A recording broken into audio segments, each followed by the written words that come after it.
ಜನಶ್ರೀ ನ್ಯೂಸ್ಗೆ ಸ್ವಾಗತ. ನಾನು ನಿತಿನ್ ಮಂಜುನಾಥ್. ಶಿವಮೊಗ್ಗದ ತ್ಯಾವರೆಕೊಪ್ಪ ಧಾಮದ ನೀರಾನೆ ಹಂಸಿನಿ ಸ್ಥಿತಿ ಗಂಭೀರ. ಶಿವಮೊಗ್ಗದ ತ್ಯಾವರೆಕೊಪ್ಪ ಹುಲಿ ಮತ್ತು ಸಿಂಹಧಾಮದಲ್ಲಿರುವಂತಹ 12 ವರ್ಷದ ಹಂಸಿನಿ ಹೆಸರಿನ ಹೆಣ್ಣು ಹಿಪ್ಪೋಪೋಟಮಸ್ ಆರೋಗ್ಯ ಸ್ಥಿತಿ ತೀವ್ರ ಹದಗೆಟ್ಟಿದೆ ಎಂದು ಮೃಗಾಲಯದ ಅಧಿಕಾರಿಗಳು ತಿಳಿಸಿದ್ದಾರೆ. ಕಳೆದ ಕೆಲವು ದಿನಗಳಿಂದ ಆರೋಗ್ಯದಲ್ಲಿ ಏರುಪೇರಾಗುತ್ತಿದ್ದ ಹಂಸಿನಿಗೆ ಏಪ್ರಿಲ್ 10ರಂದು ಪಶುವೈದ್ಯರ ತಂಡ ಅರವಳಿಕೆ ಮದ್ದು ನೀಡಿ ತಪಾಸಣೆ ನಡೆಸಿತ್ತು.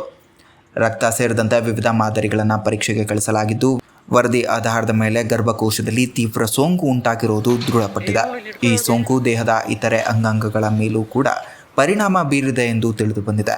ಪಶುವೈದ್ಯರ ಪ್ರಕಾರ ಗರ್ಭದಲ್ಲಿದ್ದ ಮರಿಯ ಮರಣವೇ ಈ ಸೋಂಕಿಗೆ ಕಾರಣವಾಗಿರಬಹುದು ಎಂದು ಶಂಕಿಸಲಾಗಿದೆ.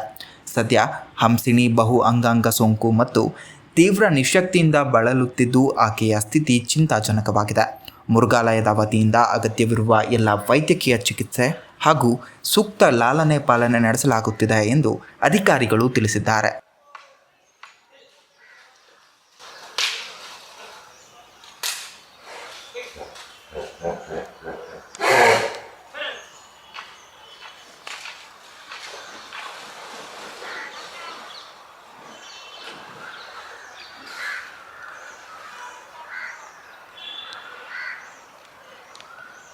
मजाक थोड़ी है रह जोड़ सा भी मारे बेटा हाथ लावेगा साला पछतावेगा नासुकी